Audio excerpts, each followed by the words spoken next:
Cila prej tyre është më afër pritshmërive për ta gjetur? Unë them që të gjithë e kërkojnë këtë dashuri me ngolm. Edhe që ajo është vështirë gjindet, sepse në momentin që bëhet reale, hynë në lojë të re, edhe realiteti shpesh e dëmton, kështu që dashuria është pjesërisht edhe pritje, kërkim, hulumtim, kurse pjesa tjetër shpesh përballet po e përsëris këtë me realitetin, edhe realitetin njerëzor është shumë të shpesh tjetë i ashpër, i pamshirshëm. Po mirë, është kjo një lloj kundërshtie që dashuria nuk mjaftohet vetëm me ndjenjë, por duhet edhe dija në mes?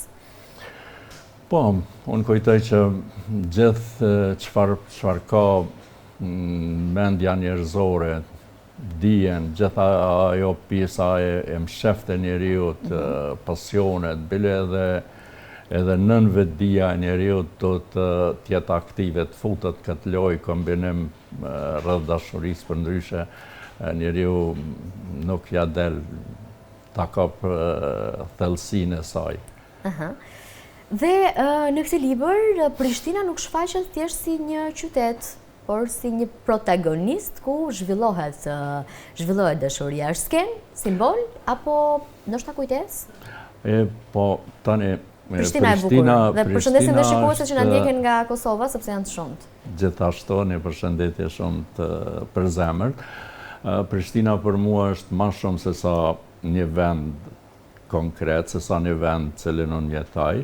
Është edhe krejt ajo që e përbën një dashuni cilin unë e ka manifestu përmes shkrimit të këtij libri. Dhe ndërkohë që është folur gjatë për panairin e librit dhe pa diskutim që edhe në News 24 kanë gjetur libra të shumta hapësirën e tyre, unë vendosa të flas për librat në Kosovë, kryesisht një autor nga Prishtina, për shkak se doja të merrja perceptimin tuaj në këtë pyetje të fundit, sepse jemi në fund bisedës, nëse lexuesit shqiptarë njohin sa duhet letërsinë e Kosovës, letërsinë tuaj, letërsinë e autorëve të tjerë. Sa duhet gjithsesi që nuk e njohin. Ju si ndjeni kur vini këtu, për shembull? Shqiptar që vonë ka rënë kontakt me letërsinë e Kosovës, relativisht vonë, dhe ka rënë kontakt në kohën kur lexuesi shqiptar ka mundësi ta shijojë gjithë letërsinë evropiane dhe botërore, kështu që i është shfaqur një konkurrencë e jashtëzakonshme të lexojë një vepër të një autori kosovar, ose të lexojë një vepër të azon franceze, gjermane, anglize e tjera, dhe kjo është dileme madhe e lexuesit sot edhe në Kosovë. Ana sillt ta lexojë një autor shqiptar, ose të vendos për një vepër të tillë të letërsisë botnore. Kjo është sfida më e madhe që është sot para shkrimit shqip në përgjithësi. Një mesazh të fundit për dashurinë, do e doja.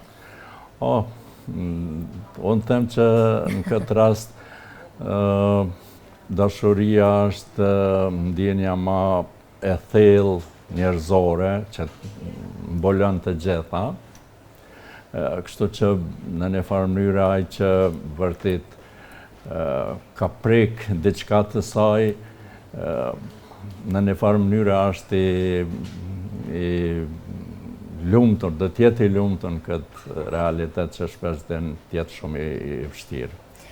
Zoti Rahmani, unë ju falenderoj shumë që ju kisha në News 24, në News 24 fundjavë, dhe ju uroj sa më shumë sukses në këtë rrugtim në panairin e librit në Tiranë, dhe pa diskutim letërsia juaj, bota akademike, formimi juaj dhe çdo gjë tjetër mbetet vlerë e shtuar për ne në këtë panair. Faleminderit shumë. Faleminderit juve për ftesën këtë emision. Faleminderit. Mirë, ne do të shkojmë shkurtimisht në publicitet, rikthehemi pas pak, do të ndryshojmë temë të diskutimit, do të flasim